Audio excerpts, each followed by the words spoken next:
Assalamualaikum warahmatullahi wabarakatuh. Saya Khotimatul Bariroh, mahasiswa RPL Unisa, Prodi S1 Keperawatan. Peran ibu dalam pengasuhan remaja di era digital, di mana kemajuan teknologi memberikan berbagai kemudahan dalam kehidupan sehari-hari. Namun bagi ibu, hal ini menjadikan tantangan baru dalam pengasuhan. Bagaimana memastikan remaja tetap bijak menggunakan teknologi tanpa kehilangan nilai-nilai moral di tengah arus digital yang terus berkembang? Peran ibu dalam pengasuhan remaja menjadi semakin kompleks di era digital ini.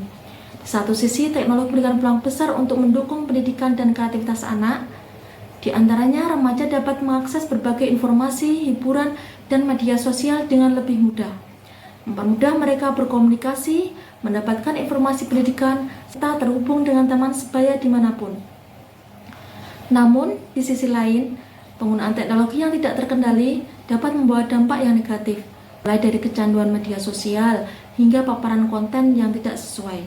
Oleh karena itu, ibu memiliki peranan tanggung jawab untuk menjadi pembimbing, pendamping, dan teladan bagi remaja dalam menghadapi tantangan dunia digital.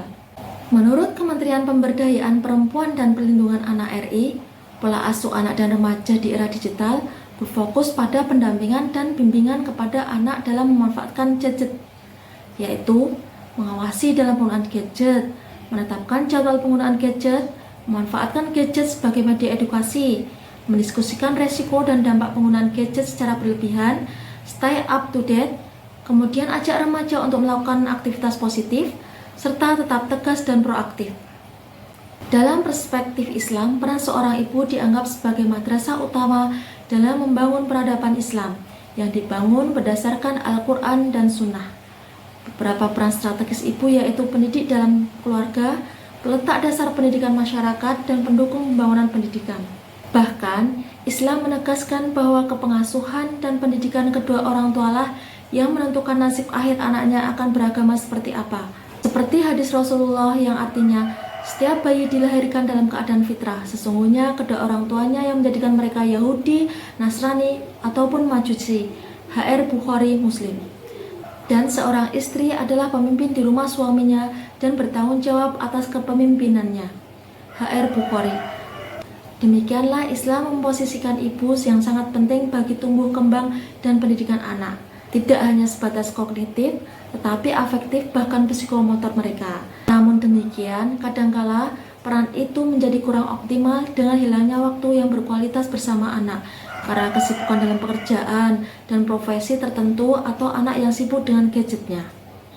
Membuat tugas utama pendidikan keluarga menjadi terabaikan ataupun tidak terlaksana dengan maksimal. Perhatian terhadap pendidikan anak, komunikasi dengan mereka dengan baik, agar tujuan pengasuhan secara umum tercapai, banyak dibahas oleh ahli psikologi seperti Bowley, Khairuddin Basori, dan lain-lain. Mereka mengatakan bahwa kelekatan yang baik dengan orang tua akan membuat anak memiliki rasa percaya dan menjalin komunikasi yang baik dengan orang tua, dan sebaliknya, kelekatan yang kurang baik akan membuat anak merasa marah atau diabaikan sehingga kepercayaan akan kurang. Bahkan, kelekatan yang baik akan meminimalisir tindakan kriminal, kekerasan, atau perilaku negatif. Lantas, apa yang harus dilakukan agar ibu dalam tugasnya dapat berjalan dengan baik? Pertama, bagi anak-anak, ibu adalah sumber keteladanan pertama dan utama dalam hidup mereka. Jika keberadaannya terbatas, membuat anak merasa kehilangan figur otoritas yang penuh kasih sayang. Kedua, pemandu dan pengawas.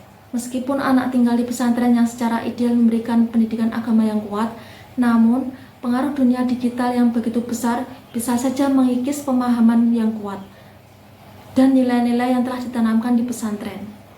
Peran ibu sebagai pengarah dan memberikan pengetahuan tentang batasan-batasan dunia maya sangat dibutuhkan. Jika ibu tidak terlibat aktif dalam mengawasi penggunaan teknologi oleh anak atau tidak mengajarkan cara berpikir kritis terhadap media, maka pengaruh negatif dari dunia luar dapat masuk tanpa kontrol. Ketiga, tugas ibu sebagai relasi bahwa peran ibu yang tidak dapat diabaikan adalah kemampuan menjadi relasi anak agar merasa aman dan nyaman berkomunikasi. sehingga menimbulkan perilaku yang positif dan meminimalisir perilaku negatif. Keempat, peran sebagai fasilitator. Tentunya memfasilitasi segala kebutuhan anak, bukan keinginan anak. Karena apabila memfasilitasi keinginan anak dengan gadget tanpa ada kemampuan untuk mengawasi dan mengontrolnya dengan baik, akan menimbulkan bumerang bagi pendidikan anak.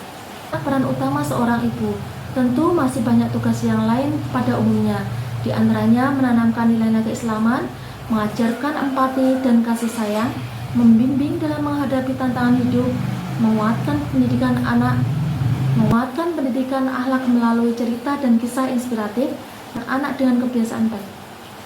Disinilah peran utama seorang ibu, tentu masih banyak tugas yang lain pada umumnya, di antaranya menanamkan nilai-nilai keislaman, mengajarkan empati dan kasih sayang, membimbing dalam menghadapi tantangan hidup, menguatkan pendidikan akhlak melalui cerita inspiratif, membiasakan anak untuk kebiasaan yang baik, mendorong kemandirian dan tanggung jawab, serta kita sebagai orang tua mendoakan anak.